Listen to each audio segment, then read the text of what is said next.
Question d'une sœur. Ma question concerne toutes les choses qu'Allah a créées. Est-ce que la nourriture peut parler? Car j'ai entendu une histoire sur la viande empoisonnée qui a causé la mort du prophète sallallahu alayhi wa sallam. Pourquoi cette viande ne l'a pas prévenu avant qu'elle était empoisonnée? Tfadal, cher.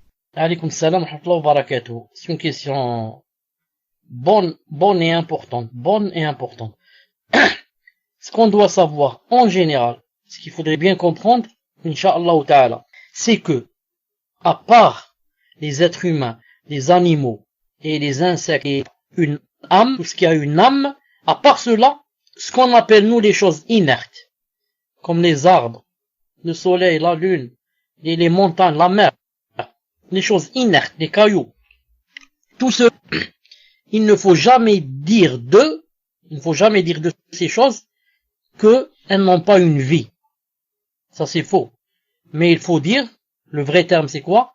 Elles n'ont pas une vie apparente. Pour nous, on comprend pas comment qu'elles vivent. Sinon, elles ont une vie. Elles ont une vie. C'est pour cela que Allah subhanahu wa ta'ala a parlé aux cieux et à la terre. Lorsqu'il leur a dit, venez bon gré, mon gré, malgré. Itiya taw'an ou karhan. Qala ta'atina ta'i'in. Il leur a dit, vous venez. Et les cieux et la terre, s'ils ne vivent pas, donc ne peuvent pas comprendre. Il a parlé au feu. De Ibrahim lui a dit, ya naru kuni bardan wa salaman. Ô toi, feu, sois froid et ne fasse pas de tort. Donc le feu a aussi une vie, comprend. Les cieux et la terre comprennent. Naam. Et Allah subhanahu wa ta'ala a parlé aussi aux montagnes. Il leur a dit, ya jibalu awibi ma'ahu at-tayr. Oh, vous les montagnes et les oiseaux, suivez ce Daoud alayhi salam, faites avec lui le tasbih et comme ça. Conclusion, tout ce qui a été créé a une vie. Mais on ne comprend pas, nous, comment la chose vit. Al-Muhim, le prophète, sallallahu alayhi wa sallam, des cailloux lui parlait.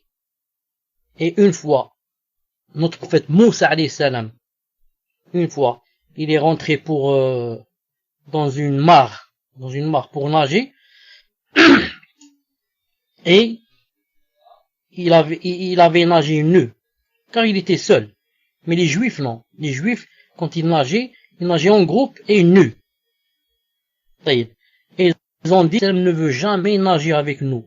Donc il a un défaut quelque part dans son corps. Non.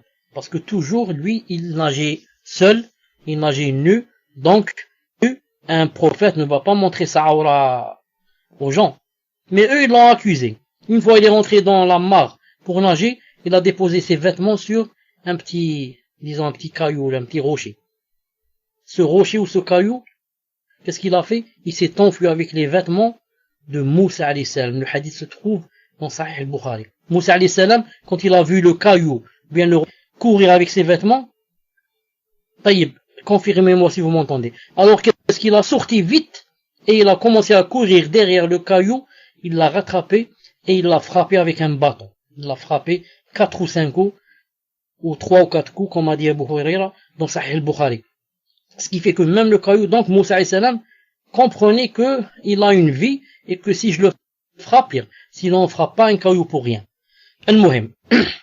La viande qu'a mangé le prophète alayhi salam, et dans la sorcière, c'est pas la sorcière, c'est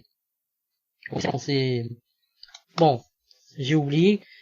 Donc, il a été, disons, c'est pas ensorcelé, non. J'ai pas trouvé le mot. Comment qu'on dit sihr en français? Empoisonné? Je ne crois pas. Envoûté, d'accord. Ensorcelé, envoûté, ça. C'est une femme qui s'appelait Zaynab bint al-Harith, une juive qui l'a ensorcelé. Quand il a mangé, Allah Ta'ala a inspiré la viande pour qu'elle parle. Pourquoi elle n'avait pas parlé au début, comme a dit la sœur? Allah Ta'ala voulait une hikmah derrière cela. Quelle est la hikmah derrière cela? Pour que, ça allait quoi, d'un côté? Ça allait être la cause de la mort du prophète sallallahu alayhi wa sallam. Car toute sa vie, il a eu des douleurs, toute sa vie. Et certains ont dit qu'il est mort shahid. Il est mort, empoisonné par une juive. Et, c'est une preuve que Allah subhanahu wa ta'ala, quand il veut toute chose, peut parler. Juste qu'il lui donne l'ordre ou qu'il la laisse parler. Et elle parle bi'idnillahi subhanahu wa ta'ala. Naam.